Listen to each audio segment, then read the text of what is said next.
अस्सलाम वालेकुम नाज़रीन। प्रोग्राम है एजुकेशन इन फोकस ऐं मां आहियां तव्हांजो होस्ट नवीद नाज़िम जतोई।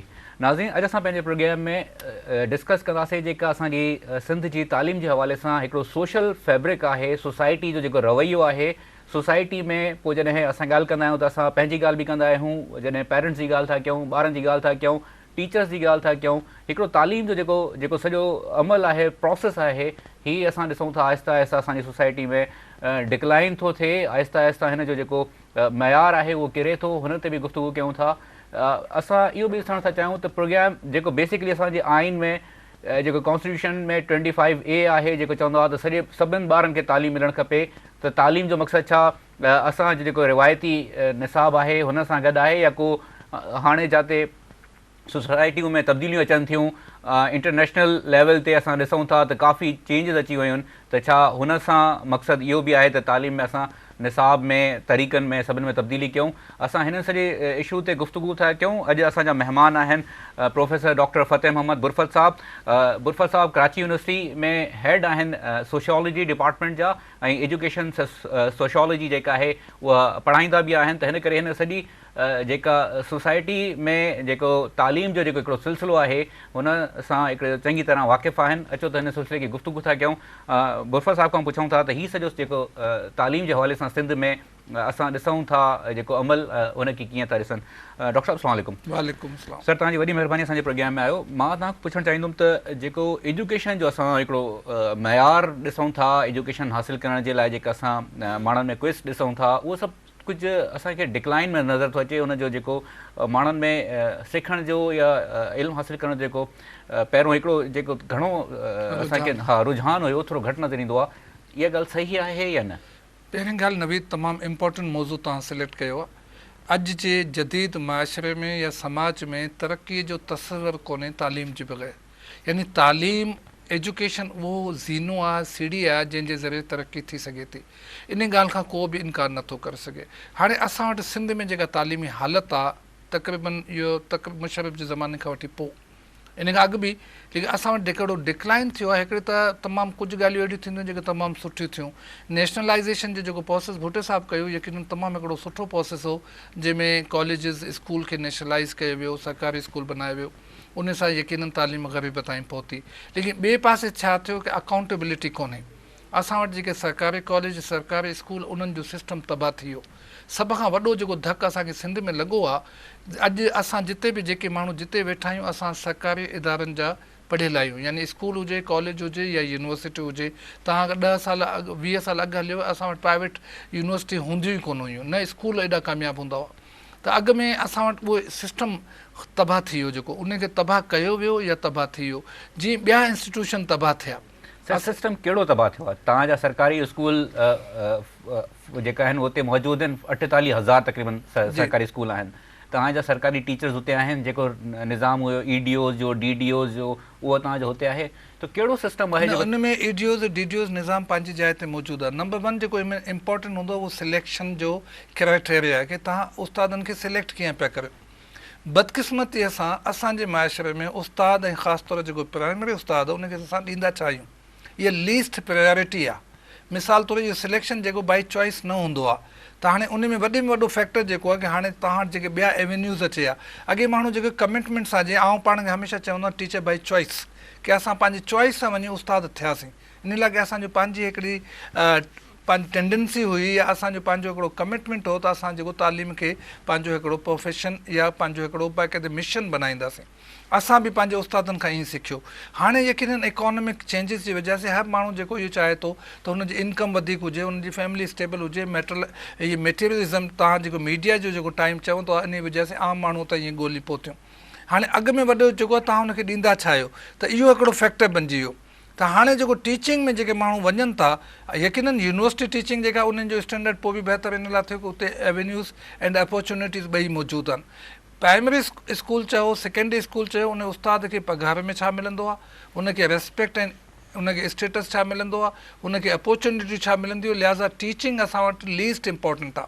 साईं, जेको हाणे- कुझु न थींदो जी, आहे जी। उनखे ॿियो उन खां नंबर 1 नंबर 2 तव्हां वटि सिलेक्शन जेको उन में पॉलिटिकल इंटरवेंशन अचे वई शहर खां वठी ॿाहिरि ताईं उस्ताद जेको उहो असां वटि MP MNA उन्हनि खे सीटूं ॾिनियूं वयूं उन्हनि पंहिंजे माण्हुनि खे ॾिनियूं जेके नाहाल क़िस्म जा माण्हू आहे उहे बि उस्ताद थी विया यकीनन टीचिंग जेका उन में ख़ुदा न ख़ासिता के को हिकिड़ी ग़लति भर्ती थी वञे ऐं यूनिवर्सिटी में चवनि उहो 35 सालनि ताईं यानी 25 सालनि जे नौजवान खे असां लेक्चर लॻाईंदा आहियूं असांखे का हिकिड़ी ग़लती बि थी वञे त उन ग़लतीअ खे 35 साल ताईं भोॻींदा आहियूं त सिलेक्शन असांजी ख़तमु थी वई उन खां पोइ जेको आहे टीचिंग में अकाउंटेबिलिटीअ खे पुछे केरु सरकारी स्कूलनि में सुपरवाइज़र जी तव्हां ज़िक्र कयो त कंहिं वक़्त में सुपरवाइज़र हिकिड़ो रोल हूंदो हो हाणे पॉलिटिकल अचे वई सर त उन जी वजह सां सुपरवाइज़र मां पुछण थो चाहियां त तव्हां ॻाल्हि कई मेरिट जी जी बिल्कुलु तव्हां ॻाल्हि कई त प्राइमरी स्कूल सिस्टम में सेकेंडरी स्कूल सिस्टम में असां जेको तालीमी निज़ाम ॾिसूं था हुन में पॉलिटिकल इंटरवेंशन आहिनि पोइ इहो त जेकॾहिं पॉलिटिकल इंटरवेंशन बि असांजे पंहिंजे माण्हुनि जूं आहिनि असांजा पंहिंजा माण्हू आहिनि जेका टीचिंग जे लाइ वञनि था पाण उन्हनि जी ख़्वाहिश हूंदी आहे त हुननि खे सरकारी नौकिरी मिली वञे या को तालीम जी मास्तरी जी नौकिरी मिली वञे जेके ॿी का नौकिरी न मिलंदी आहे पर हाणे त उहो ॾिसो सर तव्हां ॻाल्हि इहा बि कई त हुननि खे इंसेंटिव सुठा नथा मिलनि पहिरियों सैलरी उन्हनि जो स्ट्रक्चर पर इहा ॻाल्हि त हाणे मुंहिंजे ख़्याल में बिल्कुलु ग़लति थींदी जेकॾहिं प्राइवेट स्कूल्स में ॾिसूं टीचर्स खे सैलरी एतिरियूं सुठियूं न आहिनि जेतिरी सरकारी 17-18 ग्रेड जी हाणे सैलरी तव्हां ॾिसो टीचर जी कंपेरेटिवली तमामु बहितर सैलरी आहे पोइ त इहा जॉब लेकिन ॾिसो उन सैलरी उनखे मिलंदी जेके अॻु में हुते अचे है न डायरेक्ट तव्हां भर्ती त 17-18 में स्कूल में त करे ई कोन पिया तव्हां स्कूल में 12-13 ग्रेड जी बि रिलेटिवली सैलरी तव्हां ॾिसो कंपेरेटिवली बहितर आहे लेकिन त उहो माण्हू अगरि कस्टम में वञे PI में वञे पुलिस में वञे तव्हां उन्हनि खे कंपेरेटिव ॾिसंदव न त CSS जे आहे उन में टीचिंग त आहे ई कोन न तव्हां वॾे में वॾो ॾिसो न CSS में तव्हां अगरि रैंकिंग ॾिसो त तव्हांजे जेके CSP ऑफिसर अचंदा फॉर एग्ज़ाम्पल उन में तव्हांजी टीचिंग किथे आहे इवन यूनिवर्सिटी टीचिंग ताईं बि कोन्हे उते बि माण्हू छा थींदो पुलिसिंग आहे कस्टम आहे फॉरेन अफेयर्स आहे त इन मां तव्हांखे उन सोसाइटी जो एस्पिरेशन जेका चवंदा न ख़्वाहिशात जी ख़बर पवंदी आहे त असां पंहिंजी सोसाइटी में बंजण छा था चाहियूं असां वटि जेका क्रेम आहे उहा यकीनन या त फॉरेन सर्विसिस में वेंदी या डिस्ट्रिक्ट मैनेजमेंट में वेंदी या पुलिस में वेंदी या कस्टम में वेंदी हाणे छो नथी वञे इहो बुनियादी सवाल यकीनन उते छा जे लाइ था वञनि यकीनन उहो ई कि इकोनॉमिक इंट्रस्ट बि आहे स्टेटस बि आहे पावर बि आहे ॿिया घणा फैक्टर्स ॿिया बि मौजूदु आहिनि त इहो इम्पोर्टेंट आहे उन खां पोइ अकाउंटेबिलिटी आहे त हाणे ॾिसो न क्लास थींदी आहे न थींदी आहे स्कूल टीचर पंहिंजी उहा जेका पघार तव्हां तमामु सुठी ॻाल्हि कई त मूंखे पाण यादि आहे मूं पंहिंजो कैरियर जेको as a primary teacher start कयो 1973 में तव्हां यकीन करो 200 खां बि 200 रुपया जेका हिकिड़े उस्ताद जी पघार न हूंदी लेकिन कमिटमेंट हूंदो हाणे उहो अगरि उन जी जॻह ते 20-25 हज़ार बि खणनि पिया त उन्हनि खां पुछा के कंदो अकाउंटेबिलिटी उन वजह यूनियनिज़म अचे वई पॉलिटिक्स अचे वई वॉयलेंस अची वियो तव्हांजे शहरनि खां शुरू थिए ॻोठ ताईं पहुतो हाणे उस्ताद जेके आहिनि उन्हनि वटि जेको उन में कैरेक्टर बिल्डिंग जो जेको केतिरो किरदारु आहे त उहो पॉलिटिकल पंहिंजी जाइ ते उन खां पोइ यूनियनिज़म अचे वई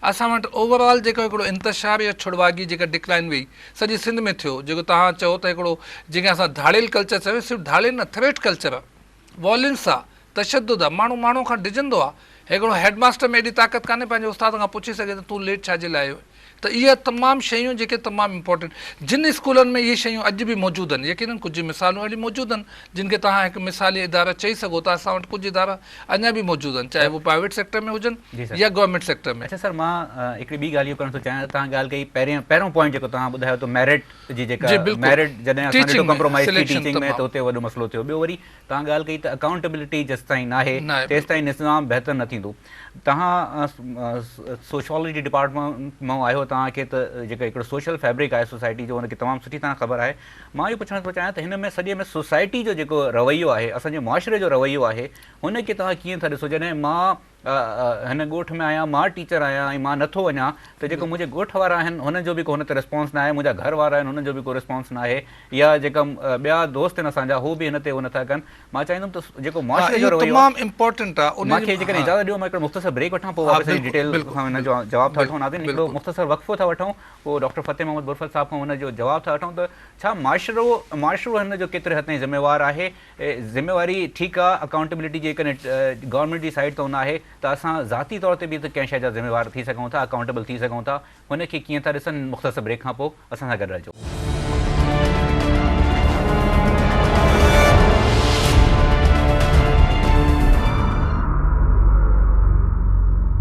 वेलकम बैक नाज़रीन, अचो त गुफ्तगू था क्यों डॉक्टर साहब खां ब्रेक ते वञण खां पहिरियों मां डॉक्टर साहब खां हिकिड़ो सवाल पुछो। जी डॉक्टर साहब, तव्हां कीअं था ॾिसो जी हिनखे? बुनियादी नवीद इन में बुनियादी शइ अॻु में जेका तव्हां असां ॻाल्हि पई कई, हाणे असां वटि 2 यूनिवर्सिटीज़ मौजूदु आहिनि। ऐं पंहिंजी यूनिवर्सिटी मिसाल ॾिए, हिकिड़ी कराची यूनिवर्सिटी आहे, हिकिड़ी आगा खान यूनिवर्सिटी आहे।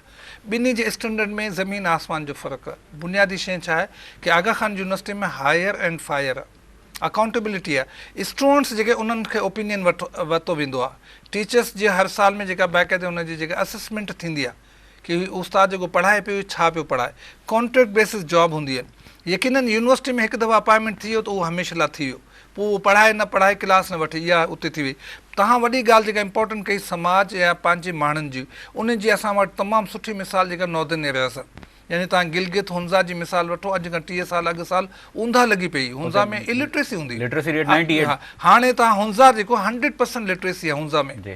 गिलगित में बि तमामु सुठी आहे। उन में असां उते छा असां ॾिसूं त उते स्कूल मैनेजमेंट कमेटीज़ बनियूं, एनजीओज़ जे या पंहिंजे उन्हनि जी लीडरशिप जो हिकिड़ो रोल आयो कि माण्हू जेके ॻोठ जा आहिनि उहे पंहिंजे स्कूल खे पाण हलाईंदा आहिनि, अकाउंटेबिलिटी पाण कंदा आहिनि, सिलेबस खे पाण ॾिसंदा आहिनि, तमामु teaching time table, even school जी जेके हालतूं आहिनि उन में फैसिलिटीज़ छा आहिनि, इट कैन बी डन, उहे कनि पिया। असां वटि तमामु सुठी मिसाल इन लाइ असांजा जेके ॻोठनि जी तमामु सुठी ॻाल्हि आहे कि असांखे पंहिंजे पंहिंजे हिसे जी जेका उहो हिसो अदा लाज़मी करणो, उनखे असां कम्यूनिटी पार्टिसिपेशन चवंदा आहियूं। असांजी सिंध जो हिन वक़्तु मसइले जो हल इहो ई आहे कि असांजे जेके ॻोठनि उन्हनि जे ॻोठनि जे स्कूलनि खे असांखे अडॉप्ट करणु खपे। ॻोठ में जेके माण्हू रहंदा आहिनि उहे उन जा ज़िमेदार आहिनि, उन्हनि जी कमेटीज़ में शामिलु थियनि। हेडमास्टर्स भले उनखे हेड करे, लेकिन ॻोठ जा जेके पढ़ियल लिखियल माण्हू जेके हुन में इंट्रस्ट वठनि उहे शामिलु थियनि त उहो पंहिंजो किरदारु अदा। इहो इन लाइ असांजे मुस्तक़बिल जो सुवालु आहे, असांजे पंहिंजे ॿारनि जो सुवालु आहे। त इहो बुनियादी शइ हुई, लेकिन उन लाइ यकीनन असांखे गवर्नमेंट जेका इनिशिएटिव वठे।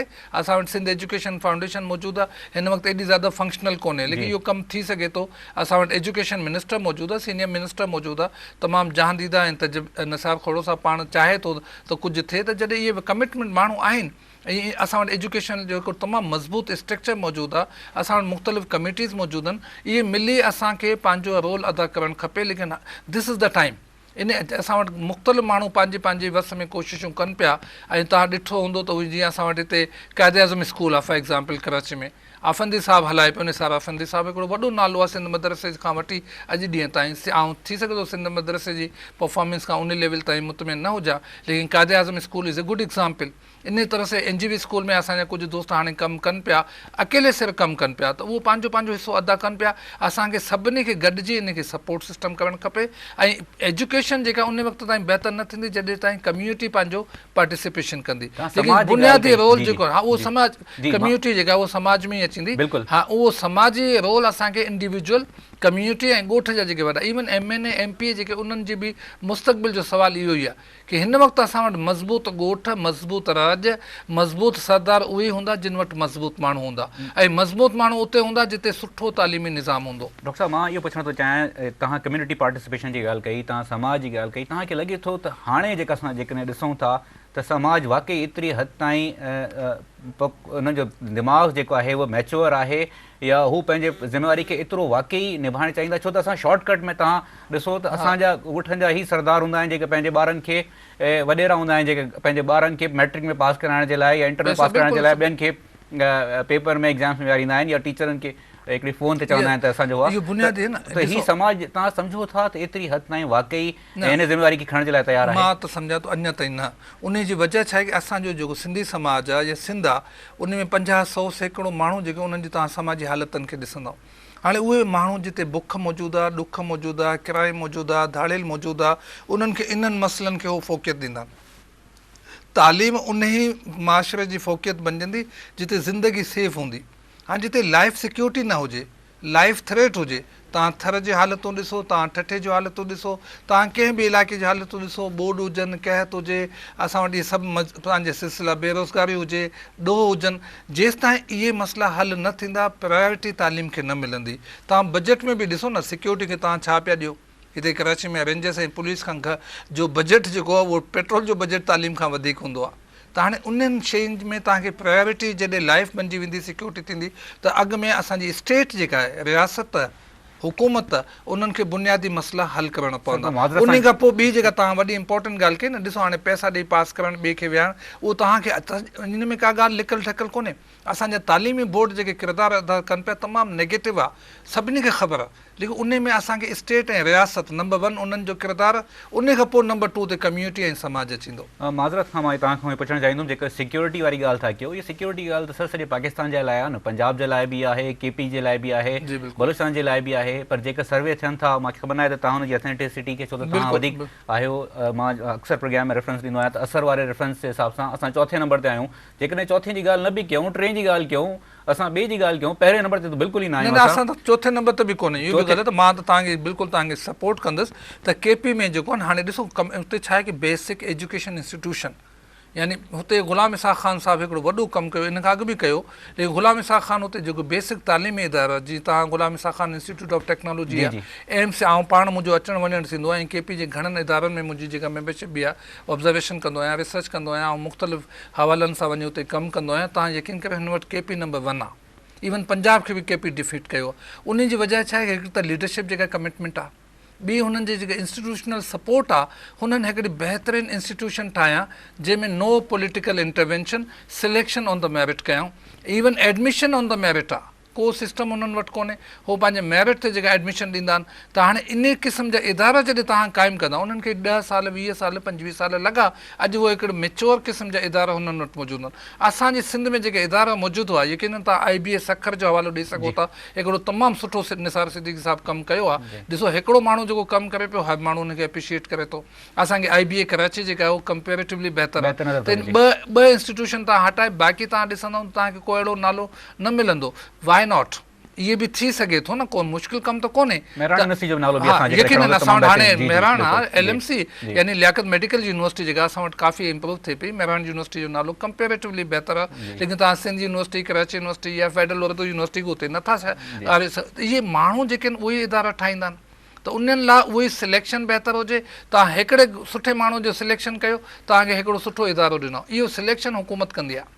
इहो हक़ जेको हुकूमत वटि हूंदो आहे, ऐं हुकूमत ई इहा सिलेक्शन कंदी आहे। ऐं इहा सिलेक्शन अगरि मुंहिंजो इहो ई मसइलो आहे की तव्हां सुठनि माण्हुनि खे सुठनि इदारनि जे हवाले करे उन्हनि खे हिकिड़ो टाइम ॾियो, 5 सालनि जो 10 सालनि जो। तव्हांखे सिंध में का तालीमी माहिरनि जी खोट कोन्हे, कमिटमेंट माण्हू बि असां वटि आहिनि, सचा माण्हू बि आहिनि, निसार सिद्दीकी साहिब जहिड़ा घणा माण्हू अॻिते अचे सघनि था, लेकिन उनखे सिलेक्शन करणु जेको हुकूमत जो कमु आहे। ॿी इंपॉर्टेंट ॻाल्हि जेका आहे उहा वॾे में वॾी असां वटि जेके तालीमी बोर्ड्स जेके आहिनि, हाणे असांखे विरसे में मिलिया आहिनि, सम्झ में अॼु ॾींहुं नथो अचे त 5 साल हुकूमत हिकिड़ा कंप्लीट कया, हाणे साल ॿियो कंप्लीट कयूं, 6 साल पीपल्स वार जी हुकूमत में, लेकिन तव्हां अगरि ॾिसो त असांजे तालीमी बोर्ड्स में उहे ई माण्हू वेठा आहिनि जेके अॼु खां 10 साल अॻु वेठा। उन्हनि वटि एॾो ज़्यादा असासा मौजूदु आहिनि, या हुननि वटि एॾो ज़्यादा पारा मौजूदु आहिनि त आसानी सां तव्हां हुननि खे हटाए नथा सघो। हाणे माफ़ियाज़ वजूद में अची वियूं। सही, हाणे तव्हां कहिड़े मतिलबु कंहिं कराची बोर्ड आहे, हैदराबाद बोर्ड आहे, सख बोर्ड आहे, तव्हां ॾिसो हुते सिचुएशन छा आहे।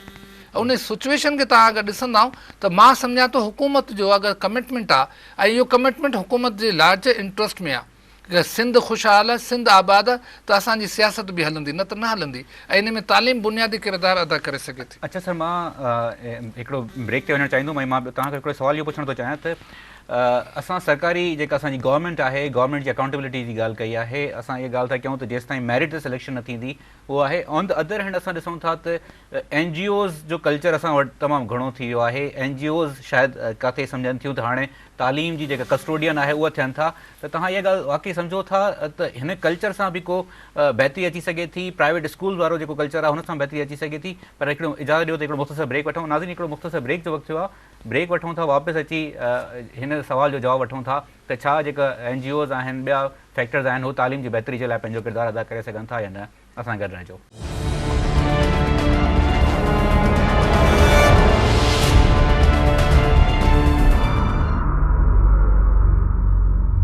वेलकम बैक नाज़रीन, अचो त प्रोग्राम जे सिलसिले खे अॻिते वधायूं। डॉक्टर फ़तेह मोहम्मद गुरफत असांजे गॾु आहिनि। असां ब्रेक करण खां पहिरियों पुछियो त तालीम जी बहितरी जे लाइ हाणे असां ॾिसूं था त प्राइवेट स्कूल्स नज़र अचनि था जंहिंजी फ़ियूं तमामु घणियूं आहिनि। हुन सां गॾु असां ॾिसूं था त NGO बि कल्चर असांखे नज़र अचे थो, स्कूल एडॉप्ट कनि था, ऐं कुझु NGOs पाण बि जेका स्कूल्स हलाइनि थियूं। त हीउ जेको सिलसिलो आहे, छा गवर्नमेंट जो जेको निज़ाम आहे, जेके हाणे चऊं था त त हू फेल थी वियो आहे, हुनजी जॻह इहो निज़ाम जेको NGO कल्चर आहे उहो वठी सघे थो। सर, मां सप्लीमेंट में हिकिड़ो ॿियो सुवाल बि पुछणु चाहींदुमि तव्हां खां। हिकिड़ी त इहो सॼो NGO कल्चर आहे, ॿियो वरी चवनि था त जॾहिं असांजा सरकारी इदारा, सरकारी तालीमी स्कूल जॾहिं फेल थिया त हुनजे पैरेलल में माण्हू मदरसनि खे बि प्रेफरेंस ॾियणु शुरू कई, जेका हाणे असां ॾिसूं था जेको माशरे जो हिकिड़ो समाज जो हिकिड़ो फैब्रिक हुयो जंहिंमें असांखे हिक ॿिए जे लाइ बर्दाश्त हुई, शायदि उहो बि किथे हाणे बैलेंस में नथी अचे, तवाज़ुन हुनजो घटि थी वियो आहे। त ही ॿई जेका कल्चर आहिनि तव्हां हिनखे कीअं था ॾिसो? नवीद, बुनियादी शइ छा आहे कि सॼी दुनिया में तालीम जेका ख़िदमत आहे, सर्विस आहे, बिज़नेस न आहे। पाकिस्तान दुनिया जो वाहिद मुल्क आहे, ॿिए हंधि बि हायर एजुकेशन खे तव्हां बिज़नेस बनाए सघो था। असां प्राइमरी ऐं स्कूल एजुकेशन दुनिया में किथे बि बिज़नेस कोन्हे, इहा सर्विस आहे, ख़िदमत आहे। बदकिस्मतीअ सां असां वटि इहा ट्रांज़िशन थी आहे पोइ 10 सालनि में, त हाणे तालीम जेका बिज़नेस ऐं कमर्शियल थी वई। जेके पैसे वारा माण्हू आहिनि उहो तालीमी इदारा क़ाइमु करे, उन्हनि वटि पैसा, इहे वॾा वॾा नाला जेके आहिनि, तव्हां नाला नथो वठणु चाहियां त हिकिड़ो मुनासिबु कोन्हे, लेकिन जेके वॾा प्राइवेट इंस्टीट्यूशन्स जेके आहिनि उन्हनि जो बुनियादी कमी पैसो कमाइणु। हाणे जिते हेल्थ, तव्हां ॾिसो सिहत जी छा हालत आहे, उहा बि पर बहितर जेको रिज़ल्ट फ़िलहाल जेका अचनि था, असां ॾिसूं था हुननि जा ॿार थोरा वधीक मां तव्हांखे ॿुधायां, इहो सिर्फ़ु हिकिड़ो असांजो परसेप्शन आहे, जो मुंहिंजो इतफ़ाक़ सां वास्तो आहे। मीडियम जी हद ताईं यकीननि तव्हां चई सघो था त हुननि वटि इंग्लिश मीडियम आहे, ऐं इंग्लिश मीडियम में उहो जेको टीचर्स पढ़ाईंदा आहिनि त मीडियम जी हद ताईं उहा, तव्हां अगरि उन जे मुक़ाबले ते तव्हां मिशनरी स्कूल, मां तव्हांखे मिसाल ॾियां त उहो तव्हां बेस्ट आहिनि। जी बिल्कुलु। हाणे तव्हां कंपेरेटिव करे त हिकिड़ा तव्हां वटि मिशनरी स्कूल्स आहिनि जंहिंमें तव्हां saint Patrick BVJ saint Joseph school खे साम्हूं रखो, ॿिए पासे तव्हां प्राइवेट स्कूल खणी अचो, टे पासे तव्हां सरकारी, यकीननि सरकारी स्कूल त हेठि हलिया विया। उन जे सबब असां ॿुधाया तव्हांखे। हाणे उन में बुनियादी शइ कि हुकूमत जो कमु आहे कि तालीम खे बिज़नेस बनणु न ॾे, उनखे हुकूमत चेक एंड बैलेंस करे। ॿी वॾी ॻाल्हि जेका तव्हां NGOs जी कई, NGOs में इहो बि मशरूम आहे, इंटरनेशनल एड्स जी वजह से NGOs जेका तमामु घणा, पाकिस्तान में तक़रीबन 55,000 60,000 NGO रजिस्टर्ड आहिनि, लेकिन जेके कमु कंदियूं आहिनि यकीननि कुझु NGOs आहिनि जेके तमामु बहितरीनु आहिनि। ऐं तव्हांखे हैंड्स जे हवाले सां अगरि सिंध जी तव्हां ॻाल्हि करियो त हैंड्स हिकिड़ो तमामु सुठो कमु पियो करे, इन तरह हा, ॿियो हिकिड़ो IRC या कुझु मतिलबु ॿिया हिकिड़ा ॿ नाला खणी सघजनि था, लेकिन आङुरियुनि ते तव्हां ॻणे सघो था। त NGOs जेके आहिनि उन्हनि जो बि को पॉज़िटिव रोल। हाणे जंहिं मुल्क में 60,000 NGO हुजनि, 5-10 सालनि खां कमु कनि, उते लिटरेसी छा आहे, उते पोलियो जी छा हालत आहे, उते सिहत जी छा हालत आहे, त NGOs लाइ सवाल निशान। मां अॻे उते अचंदुसि त बेसिक एजुकेशन जेका आहे, it must be the duty of the government, इहा इंसानी हक़नि में शामिल आहे। तालीम इंसान जो बुनियादी हक़ आहे, ऐं रियासत जेका उनजी ज़िमेदारी आहे, उनजी ड्यूटी आहे, उनजी फ़र्ज़ु आहे कि माण्हुनि खे बेसिक क्वालिटी एजुकेशन मुहैया करे। हर दुनिया में तव्हां ग़रीब मुल्कनि जी ॻाल्हि, श्रीलंका आहे, थाईलैंड आहे, मलेशिया आहे, इंडोनेशिया आहे, इंडिया आहे, बांग्लादेश आहे, उन में जेका बेसिक एजुकेशन आहे उहा रियासत जी ज़िमेदारी, ऐं उहा क्वालिटी एजुकेशन ॾियणु हाणे असां वटि 18th अमेंडमेंट खां पोइ त सूबनि जी ज़िमेदारी, सिंध हुकूमत जी ज़िमेदारी कि तव्हांखे जेका क्वालिटी ऐं बहितरीनु एजुकेशन ॾिनी वञे। ऐं स्कूल एजुकेशन जेका उहा तमामु असां वटि चीप ऐं मुफ़्त में हुअणु खपे। असां वटि उबतो आहे, असां वटि यूनिवर्सिटी एजुकेशन जेका सरकार ॾींदी आहे उहा चीप हूंदी आहे, स्कूल एजुकेशन असां वटि तव्हां जेके प्राइवेट इदारा आहिनि उहा महांगा आहिनि। असांजा स्कूल ॿार वेंदा आहिनि, उन्हनि जी फीसूं वधीक आहिनि, जेके यूनिवर्सिटी वेंदा आहिनि उन्हनि जी फीसूं घटि आहिनि। त इहो बुनियादी तज़ाद असां वटि मौजूदु आहे। बुनियादी शइ जेका तव्हां चई त हाणे कम्बिनेशन आहे, को हिकिड़ो माण्हू इहो कमु नथो करे सघे, यकीननि असां हिननि खे एप्रिशिएट कंदे कि NGOs जेके उन्हनि खे पंहिंजो किरदारु अदा करणु खपे। कम्यूनिटीज़ या CBOs असां उन्हनि खे चवंदा आहियूं कि कम्यूनिटी बेस्ड ऑर्गेनाइज़ेशन्स मौजूदु आहिनि, माण्हू उते मौजूदु आहिनि जेके फिलंथ्रोपिस्ट आहिनि।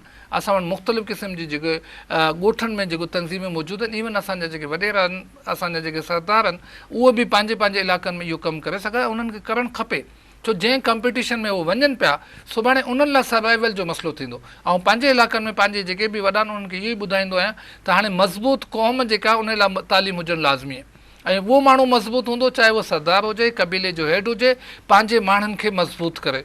जॾहिं हुनजा माण्हू मज़बूत हूंदा त हू पाण मज़बूत हूंदो, माण्हू कमज़ोर हूंदो, माण्हूअ खे मज़बूत करण जो वॾे में वॾो ज़रियो जेको उहो तालीम आहे। अच्छा, मां तव्हांखे जेको ॿियो सप्लीमेंट क्वेश्चन कयो त जॾहिं स्कूल जो हा, इहो तमामु इम्पोर्टेंट, हा बिल्कुलु, उन ते ज़रूरु ॻाल्हाईंदासीं। हाणे सिंध में ख़ासि तौर ते लोअर सिंध में तव्हां बदीन में ठठे में अगरि ॾिसो त मशरूम जेके मदरसा आहिनि, मदरसनि खे हिकिड़ी बाक़ाइदे पॉलिसी जे तहत जेका एड मिलंदी आहे, हिननि खे मदद मिलंदी आहे। ग़रीब माण्हूअ लाइ को वसीलो कोन्हे, मदरसो शेल्टर ॾींदो आहे, यूनिफॉर्म ॾींदो आहे, खाधो ॾींदो आहे, तालीम ॾींदो आहे, ॿार खे नमाज़ी परहेज़ी बनाईंदो आहे, माण्हुनि लाइ वॾी ॻाल्हि आहे। इहा साॻियूं कल्चर जेको सरहद में आयो, अॼु उहे माण्हू असां वटि सुसाइड बॉम्बर जी शक्ल में अचनि पिया। त यकीननि मदरसा जेका हिकिड़े इम्पोर्टेंट नालो, असां मदरसनि जे ख़िलाफ़ु कोन आहियूं, लेकिन मदरसे जे बुनियादु तालीम हुअणु खपे, उन में एक्सट्रीमिज़म न हुजे। ऐं असां वटि सिंध में त सवाल ई कोन थो पैदा थिए, असां वटि न सेक्टेरियनिज़म आहे, न असां वटि फ़िरक़ा परस्ती आहे। अॼु बि अलाह जो शुक्र आहे की सिंधी माण्हू घटि में घटि इन्हनि ॻाल्हियुनि खां आज़ादु आहे। या असां अगरि सिंधी माण्हू सां वेही ॻाल्हाईंदा आहियूं त तव्हांखे उहा नफ़रत, उहा एक्सट्रीमिज़म एतिरी महसूसु न थींदी जेको असांजे ॿियनि तबिक़नि में मौजूदु आहे। त मां सम्झो त उन कल्चर खे मेंटेन कंदे असांखे मदरसे कल्चर खे इन टाइप ते जेके पगड़ी कल्चर या हिकिड़ो मख़सूस क़िस्म जी तालीम ॾियणी उनखे डिस्करेज करणु खपे। ऐं इन तव्हांजे प्रोग्राम खां फ़ाइदो वठी ऐं सिंध जे वासियुनि खे ज़रूरु चवंदुसि तव्हां एक्सट्रीमिज़म खे जेको डिफीट करे, छो इहा एक्सट्रीमिज़म सुभाणे असांखे उते ई खणी वेंदी जिते अॼु अफ़गानिस्तान बीठो आहे, जिते अॼु सरहद बीठो आहे, पेशावर में जी हालतूं तव्हां ॾिसो। अॼु उन्हनि इन्हनि मदरसनि खे सपोर्ट कयो ऐं इहे इंटरनेशनल एजेंडा आहे। उन इंटरनेशनल एजेंडा जे तहत मदरसनि खे जेके फंड्स मिलंदा आहिनि, उन्हनि मौलवियुनि खे पैसा मिलंदा आहिनि, उन्हनि तहत उहे ॿार क्रिएट कंदा आहिनि। असांखे लेकिन अल्टरनेटिव ॾियणो पवंदो। जॾहिं तव्हां वटि स्कूल न हूंदा त गुरबत हूंदी, पॉवर्टी हूंदी, $2 पर डे ते तव्हांजे 40-50 सैकड़ो माण्हू जेको उन्हनि जी आमदनी छा आहे, बेरोज़गारी जी तव्हां हालत ॾिसो त हुननि वटि पॉपुलेशन तव्हां प्लानिंग कान्हे, असां वटि फैमिली प्लानिंग कोन्हे, असां वटि ॿारनि जी तइदाद सभ खां वधीक आहे। तव्हां डेली ख़बर 8-9 ॿार जेके वीचारा मासूम मरी वेंदा आहिनि, डेली अख़बारनि में ख़बरूं छपजंदियूं। सर मां अचां थो वापसि हुन टॉपिक ते जेको तालीम जे हवाले सां, हाणे जेको वालदेन असांजा हुननि जो किरदारु तव्हां केतिरो ॾिसो था, हू बि ओतिरा ई पंहिंजे ॿारनि जे लाइ सेंसिटिव आहिनि, ओतिरा ई जेतिरा पहिरों हूंदा हुआ, या हाणे मां सम्झो हाणे वधीक आहिनि, लेकिन वसाइल ऐं ॿी वॾी ॻाल्हि आहे पेरेंटिंग जेका हाणे आर्ट बणिजी वियो आहे ऐं limited family planning, family spacing. हाणे असांजा अॻे में त ईअं कोन हूंदो हो, जंहिंजी ज़रूरतूं कोन हूंदियूं। हाणे जेके पेरेंटिंग असां पंहिंजे ॿारनि खे बि सम्झायूं त हाणे तव्हां असां ॾिसूं था पंहिंजे ॿार वॾो भाउ पंहिंजो को वालिद वञी ॿारनि खे नकल कराइण जे लाइ मवाद मटीरियल ॾियणु, उहो हिकिड़ो ट्रेंड असां वटि आहे जेको तव्हां वटि जेको जेसिताईं तव्हां हुन सिस्टम खे ख़तमु न कंदव असां हिनखे नथा ख़तमु कयूं। कॉम्पिटिशन आहे ऐं ज़ाहिरी ॻाल्हि आहे जेको 85% नंबर वठण लाइ जेसिताईं उहे पैसा इस्तेमालु नथा कनि, इहो नेगेटिव आहे। लेकिन जिते मां उहो चयो न तालीमी बोर्ड्स इन जा ज़िम्मेदार आहिनि, तव्हां उन तालीमी बोर्ड्स जे जेके चेयरमैन आहिनि उन्हनि खां इहो पुछो इहे छो थींदो आहे। अॼु बि इहा का ॻाल्हि लिकल त कान्हे की अॼु हिन कराची जहिड़े शहर में जेका आहिनि उते इहे ई कम थींदा आहिनि। पंजाब में मां इहो बिल्कुलु मां तव्हां खां इहो पुछणु चाहियां त पंजाब में असांखे नज़र अचे थो त को जेको सफ़ा ग़रीब जो ॿारु आहे पोजीशन खणे थो, हिते नथो खणी सघे, हिते त पोइ उहो पैसा ॾेई खणंदो। त इहो ई बुनियादी की पंजाब जो घटि में घटि तालीमी निज़ाम जेको अञा बि बहितर आहे। असां वटि इहा ई त मुसीबत आहे जेको पंजाब में इंटर पास न कंदो हितां खां MA कंदो आहे। LLB लाइ तव्हां ॾिसो तव्हांजे सेंटर जेके सिंध में थींदा आहिनि, तव्हां जेके हिते जा कॉलेज जेके लॉ जा कॉलेजिस आहिनि उहे मशरूम आहिनि। माण्हू जेके पंजाब में जेको मैट्रिक न करे सघंदा आहिनि, इंटर न करे सघंदा आहिनि, हितां खां PhD करे वेंदा आहिनि। इन करे असां वटि डिग्री जेका आहिनि उहो त तमामु आसान आहे, फीसूं बि घटि आहिनि। असां वटि जेको इम्तिहान ॾींदो आहे 100% असां वटि यूनिवर्सिटी जा रिज़ल्ट 100% हूंदा आहिनि। कंपेरेटिवली पंजाब में घटि में घटि हुननि पंहिंजे तालीमी निज़ाम खे बहितर रखियो आहे ऐं इन तालीमी निज़ाम खे असांखे हिकिड़ो मॉडल बनाइणु खपे। त तालीम जेसिताईं मज़बूत न हूंदी असांजो मुल्क, असांजो मुआशिरो, असांजो समाज मज़बूत न थी सघंदो। त उन लाइ उहे तमामु शयूं असांजे साम्हूं अॼु KP जेके तव्हां चवंदा आहियो उते तालीमी इदारा कंपेरेटिवली मीडियम जो मसइलो आहे उन्हनि जो बहितर आहे, इंग्लिश मीडियम आहे उन्हनि जी यूनिवर्सिटीज़ में, जंहिंजी वजह सां तव्हां CSS जा रिज़ल्ट ॾिसो त उन में CSS जे रिज़ल्ट में तव्हां बिल्कुलु सही ॻाल्हि जी स्टेटिक्स मौजूदु आहे त असांजी सिंध जा जेको कोटा आहे उहो बि असां नथा खणी सघूं। अर्बन कोटा बि हाणे असांजे हथनि में वियो त कंहिं वक़्त में अर्बन जी कराची या हैदराबाद उन जे शहर जे माण्हुनि जो तालीमी हालतूं बहितर। हाणे त कराची जा तालीमी इदारा जेके आहिनि असांजे ॿारहड़ी सिंध खां बि बदतर थी विया। कराची जे स्कूल में ऐं असांजे बदीन ऐं ठठ जे स्कूल में हाणे को फ़र्क़ु कोन्हे। असांजी सिंध यूनिवर्सिटी में ऐं कराची यूनिवर्सिटी में को फ़र्क़ु कोन्हे। इहो फ़र्क़ु बनाइणु हुकूमत ऐं रियासत जी ज़िम्मेदारी आहे। तव्हां सुठनि माण्हुनि जो सिलेक्शन कंदा, मेरिट ते सिलेक्शन कंदा, सुठा एडमिनिस्ट्रेटर लॻाईंदा त असां तालीमी निज़ाम खे बहितर बनाए सघूं था। असांजो कॉम्पिटिशन आहे हाणे CSS में जॾहिं कॉम्पिटिशन ईंदो सभई सूबा मौजूदु हूंदा। इवन तव्हां ॾिसो त बलूचिस्तान जा माण्हू जेके कोयटा जा घटि में घटि कंपेरेटिवली कुझु इंस्टीट्यूशन बलूचिस्तान में अहिड़ा बणिजी विया आहिनि जेके सुठा माण्हू प्रोड्यूस कनि पिया। असां वटि हीअं कोन्हे त असांखे यकीननि तवजा ॾेई उहे बहितरीनु जेके नमूना असां वटि बनाइणा पवंदा ऐं तालीमी निज़ाम खे स्कूल खां वठी यूनिवर्सिटी ताईं छो बेसिक आहे। असां वटि जेसिताईं स्कूल निज़ाम ख़तमु थी वियो तव्हां सुठी यूनिवर्सिटी नथा बनाए सघो छो तालीम असांजी जेका बुनियादी आहे उन जो बेड़ो गर्क थी वियो आहे। जेकॾहिं हाणे ॾिसूं असां सूरत हाल त तमामु सूरत हाल असांखे ख़राबु नज़र थी अचे त तव्हां कीअं सम्झो था त वॉर फुटिंग्स ते जेकॾहिं कमु कजनि त कीअं मुमकिन थी सघंदो जंहिंमें तव्हां ॻाल्हि कई कम्यूनिटी पार्टिसिपेशन हुजे, तव्हां मेरिट जी ॻाल्हि कई, तव्हां बोर्ड जी ॻाल्हि कई त बोर्ड जेकॾहिं करप्शन खां पाक हुजनि तॾहिं वञी बहितर तालीमी निज़ाम थी सघे थो। तव्हां सियासी मुदाख़लत न हुजण जी ॻाल्हि कई त मां जेकॾहिं अॼु असां हिते प्रोग्राम में जॾहिं वाइंड अप था कयूं त जॾहिं असां उथूं त तव्हां कीअं सम्झो था त को छा स्टेप्स कजनि यकीनन तव्हां ऐं मां बि पंहिंजे लेवल ते हुकूमत जे लेवल ते हाँ, बि बिल्कुलु। त को जेको आहे हिकिड़ो क़दम असां बहितरी जी तरफ़ हाँ, अॻिते वधाए यकीनन सघूं। उन इन सूरत हाल माण्हू कुझु न कुझु कनि पिया, कुझु कमिटीज़ अहिड़ियूं वेठियूं जेको कमु कनि पियूं। बुनियादी शइ जेको नंबर 1 रोल आहे उहो हुकूमत जो आहे सही कि तालीमी जेके निज़ाम आहे उन जो ज़िम्मेदार जेको असां मिनिस्ट्री ऑफ एजुकेशन आहे उन खे तुरत कुझु फ़ैसिला करणा पवंदा। नंबर 1 नंबर 2 फ़ैसिला छा थी सघनि? फ़ैसिला छा आहे Merit? जेके डिसीजन मेकिंग आहिनि। ठीकु आहे। हाणे मिसाल तौर हिन वक़्तु कराची यूनिवर्सिटी में हिकिड़ो वॾो हंगामो पियो जी, हले जी। कि जी बंदि रजिस्ट्रार पियो आहे, ऐं जी, बिल्कुलु। कंट्रोलर, तव्हां रजिस्ट्रार कंट्रोलर छो, तव्हां वाइस चांसलर जो अपॉइंटमेंट करण जो जेको वज़ीर आला जो इख़्तियार आहे तव्हां उन इख़्तियार खे इस्तेमालु करियो जी ऐं पंहिंजो हिकिड़ो माण्हू इख़्तियार करियो, उन खां पंहिंजा जेको पर्सी जो सुठो माण्हू इख़्तियार करियो, बाक़ी हुनखे इंडिपेंडेंट छॾियो, उहो पंहिंजा फ़ैसिला पाण कंदो। जी। त उहो इंटरवेंशन बजाए नंढे पैमाने ते करण जे तव्हां वॾे पैमाने ते पंहिंजा डिसीजन वठो। पंजाब में हाणे ईअं थी वियो आहे कि वज़ीर आला जेको वाइस चांसलर जेको अपॉइंटमेंट कंदो आहे, तव्हां अॼु ॾींहं ताईं इन निज़ाम खे तब्दील न करे सघिया आहियो। ऐं बुनियादी चेयरमैन्स जेके बोर्ड्स जा आहिनि उनखे वज़ीर आला खे चङा माण्हू जेके अपॉइंटमेंट करणु खपनि ऐं इहो जेको बि असांजो अपॉइंटमेंट इहे डिसीजन गवर्नमेंट कंदी। उन खां पोइ यकीनन जेके इदारा वेठा आहिनि उन्हनि जे सरबराहनि जो उन्हनि जी अकाउंटेबिलिटी थियणु खपे। तव्हां साल 2 सालनि जो टाइम ॾियो, उहो अगरि नथा इम्प्रूवमेंट कनि तव्हां हायर एंड फायर करियो।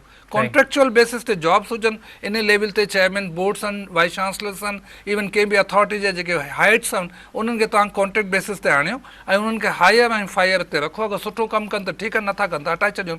उन खां पोइ तव्हां सिलेबस आहे जंहिं ते असां कमु करियूं पिया, तव्हांखे हिकिड़ो बहितरीनु सिलेबस ॾियणु खपे। जेसिताईं तव्हांजो सिलेबस ऐं करिकुलर सुठो न हूंदो, ॿारनि खे तव्हां छा पढ़ंदव। टेक्स्ट बुक्स जेके असां वटि अवेलेबल न हूंदा आहिनि, उन खां पोइ फैसिलिटीज़ जेके आहिनि यकीनन कम्यूनिटी यकीनन उन्हनि खे पंहिंजो रोल अदा करणु खपे। ऐं कम्यूनिटी में जेके जी मां चयो ॻोठ हुजनि, इवन असांजा जेके नंढा ॻोठ आहिनि उहे बि करे सघनि था कि पंहिंजे पंहिंजे स्कूलनि खे उहे एडॉप्ट कनि। हर माण्हू चाहे उहो जर्नलिस्ट हुजे, प्रोफेसर हुजे, पंहिंजे ॿिए शोबे जा जेके माण्हू हुजनि उन्हनि खे तालीमी निज़ाम में इंट्रस्ट वठणु खपे पंहिंजे। ऐं तव्हां वॾे में वॾी ॻाल्हि जेका की उहो पेरेंट्स आहिनि। दुनिया में हर जॻह ते जेके पेरेंट्स एसोसिएशन ठहियलु आहिनि, टीचर्स पेरेंट्स एसोसिएशन मौजूदु आहिनि, स्कूल मैनेजमेंट कमेटीज़ मौजूदु आहिनि, उन्हनि खे फ़ाल करण जी ज़रूरत आहे। असां वटि सिंध में तालीमी माहिरनि जी खोट कान्हे। असां ॿियनि मुल्कनि खे पंहिंजा एक्सपोर्ट्स कंदा आहियूं, त असांखे उन्हनि खां फ़ाइदो वठणु खपे।